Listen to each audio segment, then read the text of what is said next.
اس نے تو مریم صاحب اس نے عظمیٰ بخاری کی کوئی ایسی ویڈیو یا متنازع ویڈیو تو اپلوڈ ہی کوئی نہیں کی ہے، اور ضمانت بھی ہو چکی ہے۔ انہوں نے کہا جائیں ضمانت میں جا کر وہاں جا کے اجازت لیں۔ کس بات کی اجازت لیں؟ کوشچن تو ہے نا کہ پی سی ایل اور ای سی ایل میں نام کیوں ڈالا ہے؟ یہ تو بڑی زیادتی ہے نا، یعنی کیسے آپ کس بنیاد کے اوپر نام ڈالیں گے؟ آپ وجہ بتائیں نا، آپ وجہ بتائیں کہ آپ کس بنیاد کے اوپر ای سی ایل اور پی سی ایل میں نام ڈال سکتے ہیں؟ وہ آپ کے پاس ہے کوئی؟ پھر ایک نئی پی این آئی ایل لسٹ کی ایک نئی کہانی شروع ہوئی ہے، وہ نئی کہانی آپ بہت سنتے رہتے ہیں، کہانیاں اس طرح کی تو آپ کے پاس ریکارڈ کے اوپر بہت سی ہیں۔ آپ کو اندازہ ہونا چاہیے کہ یہ ایک نارمل سی روٹین ہے، اس نارمل سی روٹین کو اس طریقے سے وہ لے کر چلتے رہتے ہیں۔ ہم آپ کیا کہہ سکتے ہیں؟ ایک اور بڑا اہم معاملہ جو تھا وہ آپ کے سامنے رکھنا ہے۔ انجینئر محمد علی مرزا اسلامی نظریاتی کونسل کا اعلامیہ چیلنج کرنے کے کیس میں اسسٹنٹ اٹارنی جنرل جواب 1 ہفتے کی مہلت، اور اسلامی نظریاتی کونسل کا جواب اہم ہوگا۔ ویسے توہین مذہب اسلامی نظریاتی کونسل کو جانے چاہیے، یہ بڑی زبردست بات کی ہے۔ اور اس میں انجینئر محمد علی مرزا نے جو ہے نا اس میں فریق بننے کی بات کی ہے۔ رجسٹر آف نے اعتراض کر دیا، انہوں نے کہا جی پہلے آپ اعتراض دور کریں اور پھر اس پہ کوئی آرڈر پاس کیا جائے گا۔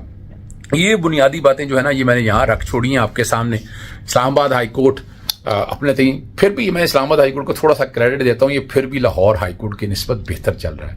کچھ چیزیں بھی ہیں، کوئی ریکارڈ پہ بھی آتی ہیں، کوئی پازیٹیوٹی بھی نظر آتی ہے، یہ بھی نظر آتا ہے کہ آپ گراؤنڈ پہ چیزیں بہت پازیٹیو کی طرف لے کر چل رہے ہیں، چیزیں آسانی سے کسی ایک منطقی انجام کی طرف چل رہی ہیں، اور اس کے رزلٹ بھی آپ کو بڑے پازیٹیو ملیں گے۔ یہ میں فرق بتا دوں آپ کو، یہی سمجھنا ہے۔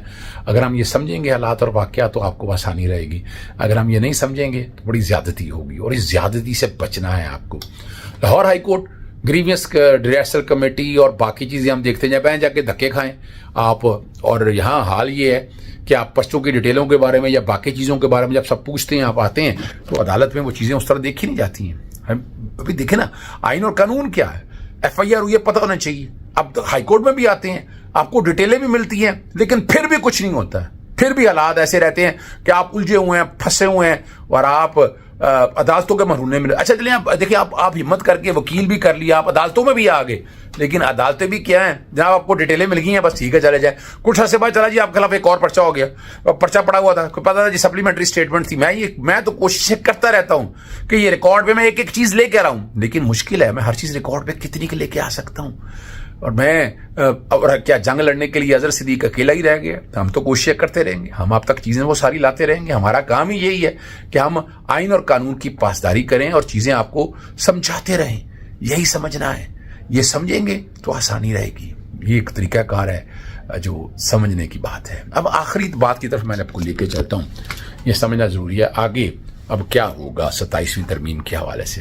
27ویں ترمیم ابھی کا کل کے سامنے نہیں آئی ہے، پیپلز پارٹی اپنا موقف اختیار کرے گی، یہ باقی لوگ اپنے۔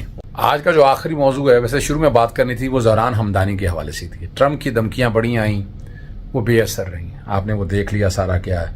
نیو یارک کے وہ میئر منتخب ہو گئے ہیں، اور تاریخی سنگ میل ہے۔ زہران ہمدانی 1892 کا سب سے کم عمر گورنر بننے کی راہ پر ہیں، اور وہ نیو یارک کے پہلے مسلمان اور پہلے افریقی نژاد میئر ہیں۔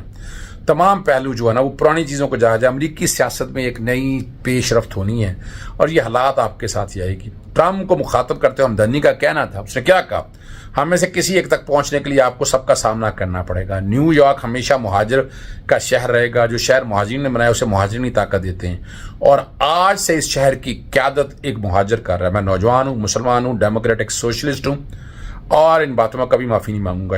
اسرائیل کے اقوام متحدہ میں سفیر دانی دانو نے ردعمل دیکھا، زہران ہمدانی ماضی میں اسرائیل اور اس کی فوج کے خلاف سخت موقف رکھتے آئے ہیں، اور انہیں انتخابی مہم کے دوران بھی جو ہے نا اپنے بیانات سے پیچھے نہیں ہٹے، جسے اسرائیل کو تشویش لاحق ہے۔ سمجھیے گا، مبارک ہو، پوری دنیا کو مبارک ہو، مسلمانوں کو مبارک ہو۔ یہ بڑی ایک کامیابی ہے، چھوٹی کامیابی میں نہیں سمجھتا اس کو، اور اس کے دورس نتائج بھی آنے والے دنوں میں آپ دیکھیں گے۔ سوری میں بار بار ہاتھ سے پکڑا ہوا ہے موبائل کو، اور میں وہی ریکارڈنگ کر رہا ہوں۔ دنیا بدل رہی ہے، دنیا بدل رہی ہے۔ نیپال، سرکاری، سری لنکا اور بنگلہ دیش میں نئی نسل نے پرانی قیادت کو ہٹا کر تبدیلی لائی۔ آج نوجوان نیو یارک میں بھی نوجوان ووٹر لے یک طرف زہران ہمدانی کا منتخب کر کے نئی سیاسی بنیاد رکھ دی، اور پاکستان میں یہ بھی 8 فروری کو یہی فیصلہ ہوا تھا، مگر ڈاکہ ڈالا گیا، اور یہی آپ سمجھ سکتے ہیں کیا ہونا ہے کس طرح ہوگا. آخری بات ایک میں رہ گیا 27 ایوان صدر میں قائم مقام صدر یوسف رضا گیلانی کی زیر صدارت سینٹ کی ہاؤس بزنس ایڈوائزری کمیٹی کا اجلاس ہوا، جس میں طے پایا کہ 7 نومبر کو سینٹ میں آئینی ترمیم بل پیش کیا جائے گا، اور کمیٹی کا اجلاس 6 نومبر کو ہونا تھا، پہلے بلایا گیا غالباً جی. اور 27ویں آئینی ترمیم کے بدلے میں آپ کے سامنے پہلے وہ بتا چکا ہوں کیا کہنا تھا. اور بیرسٹر عقیل کا پہلے دعویٰ تھا کہ اس ترمیم پر کوئی کام نہیں ہو رہا، مگر بلاول بھٹو کے ٹویٹ کے بعد واضح ہو گیا کہ 27ویں ترمیم پر باقاعدہ کیا کام ہو سکا اور اس کے نتائج کیا ہونے. 27ویں ترمیم جو ہے نا اس ملک کے آئین کے ستیہ ناس کر دے گی. جمہوری نظامیہ ختم ہو جائے گا. آپ مت چھیڑیں اس کو، جو آپ نے کام کرنا تھا کر لیا، اور کیا کریں گے کر کے. اجازت چاہتا ہوں. السلام علیکم، اللہ حافظ. پاکستان زندہ باد.